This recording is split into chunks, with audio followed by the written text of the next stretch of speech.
ఓకేనా? Okay ma'am, పెట్టండి. అందరికీ నమస్కారం. సుధాకర్ అన్న మాట సుగుణమ్మ బాట అనే కార్యక్రమం నిన్నటి నుంచి స్టార్ట్ చేశాము. ఈ మద్దిరపాటు 1వ వార్డులో ఉన్నాము. నాకు చాలా ఆనందంగా ఉంది ఇంటింటికి వెళ్ళటం.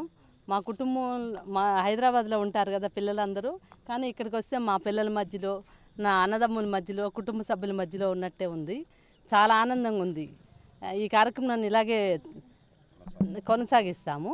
వాళ్ళు చాలా ఆప్యాయంగా చూస్తున్నారు. సుధాకర్ అన్న మీకు తెలుసా అంటే, నాకంటే ముందు వాళ్ళు చెప్తున్నారు, మేడం మాకు తెలుసు, సార్ చాలా మంచి పనులు చేశారని. నిజంగా ఒక భారీగా నాకు చాలా గర్వంగా ఉంది ఆయన చేసిన పనులు.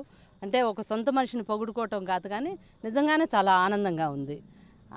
నిస్వార్థంగా చేయటం. అందుకని నేను కూడా ఆయనకి ఎంతో సపోర్ట్ చేస్తున్నాను. ఈ కార్యక్రమం ఇలాగే కొనసాగించి పేదవాళ్ళందరికీ మంచి సౌకర్యాలు కల్పించడానికి రోడ్లు, ఇల్లు, సైడ్ కాలువలు కానీ, నేను వెళ్ళిన కాడ చాలా ప్రాబ్లమ్స్ ఉన్నాయి. చాలా అంటే చాలా ప్రాబ్లమ్స్ ఉన్నాయి.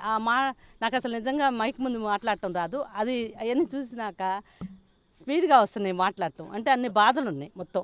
నిజంగానే చాలా చాలా ఉన్నాయి ప్రాబ్లమ్స్, చాలా చెప్తున్నారు.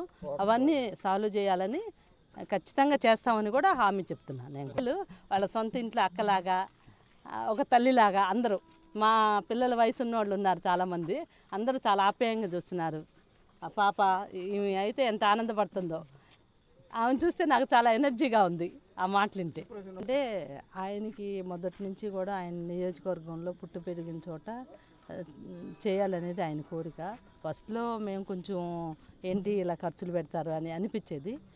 తర్వాత అందరినీ చూసినాక సరే, మనం భగవంతుడు ఇచ్చాడు, ఇచ్చిన దానిలో ఎంతో కొంత చేయాలనేది, పేదవాళ్ళకి ఏదైనా మన నియోజకవర్గంలో, మన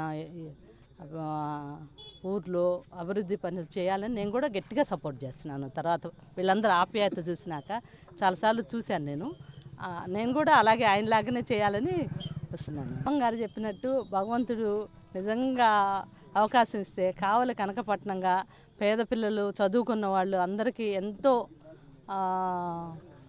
ఉద్యోగాలు తీసుకురావడానికి కానీ, మన ఐటీ డిపార్ట్మెంట్, ఐటీ అన్నీ తీసుకురావాలని చాలా కోరికలు ఉన్నాయి. ఇంకా సంపాదించిన దానిలో ఒక 25% ఖర్చు పెట్టగలుగుతాం. ఏదైనా ఎంత కొంతమందికే మేము సపోర్ట్ చేయగలుగుతాము, అందరికీ చేయలేము. ఇప్పుడు ఒక 100 మంది చేస్తే మనకి ప్రభుత్వం తరపు నుంచి అవకాశం వచ్చి ఒక ఎమ్మెల్యేగా గెలిస్తే 1000 మందికి చేయగలుగుతాం.